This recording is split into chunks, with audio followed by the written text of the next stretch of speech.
Setiap orang pada satu masa di dalam hidupnya hampir pasti pernah mengalami persoalan hukum perdata.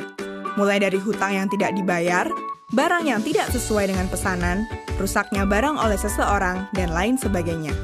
Terkadang, dalam beberapa kasus, kita tidak mendapatkan penyelesaian yang memuaskan. Misalkan, dalam hal barang yang kita beli tidak sesuai pesanan.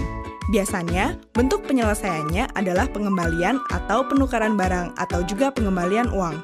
Padahal, dalam beberapa kasus, kita sangat membutuhkan barang itu untuk satu pekerjaan lain, sehingga menimbulkan kerugian yang besar dan tidak bisa ditutupi hanya dengan penukaran barang dan pengembalian uang. Dalam menghadapi hal itu, biasanya kita menghadapi dua pilihan. Pertama, pasrah dengan situasi yang dihadapi. Kedua, mengajukan persoalan tersebut ke pengadilan. Bagi sebagian besar dari kita, menempuh jalan ke pengadilan bukanlah suatu pilihan. Kita segera membayangkan proses yang rumit, biaya yang besar yang harus keluar, dan waktu yang lama. Bahkan, di masyarakat kita, ada sebuah anekdot tentang proses pengadilan yang bilang bahwa bersengketa di pengadilan ibarat memperebutkan kambing, namun bisa kehilangan sapi. Sehingga, bagi sengketa dengan nilai yang tidak terlalu besar, kita cenderung bersikap pasrah dan menerima bentuk penyelesaian sekalipun penyelesaian itu tidak adil. Menyadari hal tersebut, Mahkamah Agung telah mengeluarkan alternatif penyelesaian sederhana yang dinamakan Tata Cara Penyelesaian Gugat Sederhana, atau sering disebut Acara Gugatan Sederhana. Acara Gugatan Sederhana dibentuk berdasarkan Peraturan Mahkamah Agung Nomor 2 Tahun 2015 tentang Tata Cara Penyelesaian Gugatan Sederhana. Pada intinya, peraturan ini memangkas prosedur acara perdata, membatasi waktu penyelesaian perkara perdata sampai 25 hari, dan melakukan proses secara sederhana. Namun demikian, acara gugatan sederhana tersebut hanya diperuntukkan bagi perkara-perkara perdata yang memenuhi beberapa persyaratan, yaitu 1. Nilai tuntutan yang diminta tidak lebih dari 200 juta rupiah dan tuntutan bersifat material. Tuntutan yang bersifat imaterial tidak dapat diajukan karena pembuktiannya tidak sederhana, seperti kehilangan reputasi, perasaan tidak nyaman, atau kerugian emosional lainnya.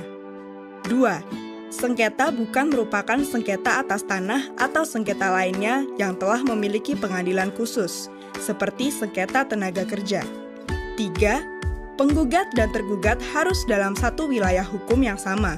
Sebagai contoh, orang yang tinggal di Jakarta Selatan hanya dapat menggugat orang yang berada di Jakarta Selatan, tidak dapat untuk menggugat orang yang tinggal di Jakarta Pusat. 4. Penggugat dan tergugat masing-masing hanya terdiri dari satu orang, namun juga dapat lebih dari 2 orang selama dapat menunjukkan kepentingan hukum yang sama. 5. Tergugat harus jelas keberadaannya dan tidak dapat dilakukan pemanggilan dari pengadilan negeri wilayah lain. Acara gugatan sederhana didasarkan pada beberapa prinsip, yaitu 1. Pendekatan pada proses persidangan adalah bersifat mudah. Artinya adalah penggugat atau tergugat tidak perlu memusingkan pasal-pasal yang akan dituntut. Penggugat dan tergugat hanya akan menjelaskan pokok persoalannya. Hakimlah yang akan bersifat aktif untuk menentukan pasal mana yang digunakan dan hal apa saja yang perlu dibuktikan oleh penggugat dan tergugat. Jadi, apabila ingin mengajukan gugatan, maka cukup mengisi formulir yang sudah disediakan di pengadilan. Mereka juga tidak perlu didampingi oleh pengacara. Apabila kesulitan dalam mengajukan gugatan, penggugat akan dibantu oleh petugas pengadilan. 2. Waktu penyelesaian yang cepat. Salah satu tujuan dari acara gugatan sederhana adalah untuk mempersingkat waktu.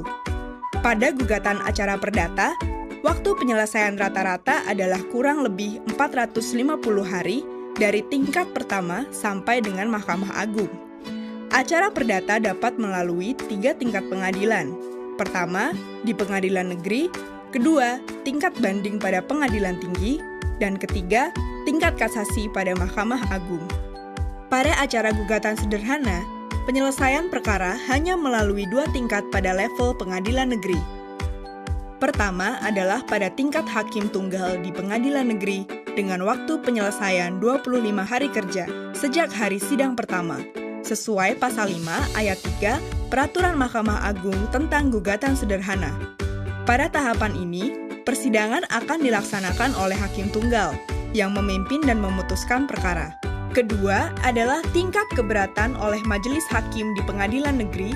Apabila ada pihak yang tidak puas dengan putusan hakim tunggal, maka dapat mengajukan keberatan di pengadilan negeri yang sama. Adanya upaya keberatan tidak lain adalah untuk menjamin penerapan hukum untuk pencari keadilan, yang waktu penyelesaiannya adalah 7 hari kerja sejak majelis dibentuk. Sesuai pasal 27 Peraturan Mahkamah Agung tentang gugatan sederhana. Pada tahapan ini, perkara akan diperiksa ulang oleh majelis hakim, yang terdiri dari 3 orang hakim, tanpa memeriksa ataupun meminta keterangan tambahan dari para pihak. Tingkat keberatan pada pengadilan negeri adalah upaya hukum yang terakhir dan final. Para pihak tidak dapat mengajukan upaya hukum lainnya ke pengadilan tinggi ataupun ke Mahkamah Agung. Secara umum, keseluruhan proses dari pendaftaran hingga putusan dalam upaya keberatan akan berlangsung selama 58 sampai 60 hari kerja. Dengan adanya peraturan Mahkamah Agung ini, diharapkan terjadi peningkatan akses bagi masyarakat untuk memperoleh keadilan melalui pengadilan.